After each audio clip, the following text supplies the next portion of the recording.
And so much of this like book is also about like archives and memory. And Mhm. like, and I just want you to talk about like how that works in the book, but also talk about like just the power of archives in general. Sure, yeah. I mean, I feel like I've always been a very natural archivist, right? There's, I think, even from a very young age, been this fear of like forgetting and fear of like losing that history. And in some ways, like I feel like I've always been wrestling with like how to balance that, right? Like there's a way that I think you can, I don't know, at least in my case, like over archive and like save too much. And, then you have like too much physical material and also it's kind of like mentally weighing you down, right? And at the same time, it's important to not like completely forget. And then like as you mentioned too, like it's so powerful to be able to keep a record, right? And it's so necessary.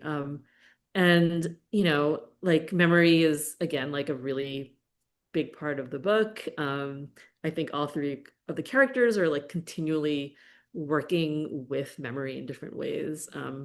Giselle does these performances where she's like recording all her memories in notebooks for hours at a time. She's very into like time capsules and like, saving memory and like creating that as like not only her art, but like her way of kind of seeing and moving through the world. And Jackie is creating, technology that helps people kind of store their memories as well. And Ellen is kind of, in this place in the future where memory has become a liability that, you can be sort of punished for remembering, and you also maybe selectively forget things too that are painful. And she kind of has to learn the lesson of regaining her memories in order to keep going. So I feel like that's something that feels like perpetually timely, I think, right?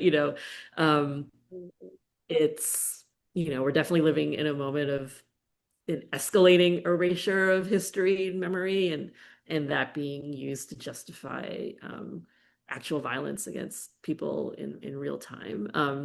And because of that, it's so important, I think, to keep, grounded in this form of like collective memory, right? And like the work that you're doing to like record and archive, and the work that we're all doing in our own ways.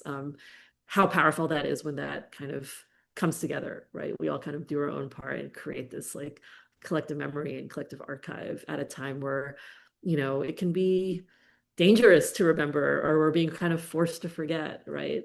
How beautiful is it to remember in spite of that?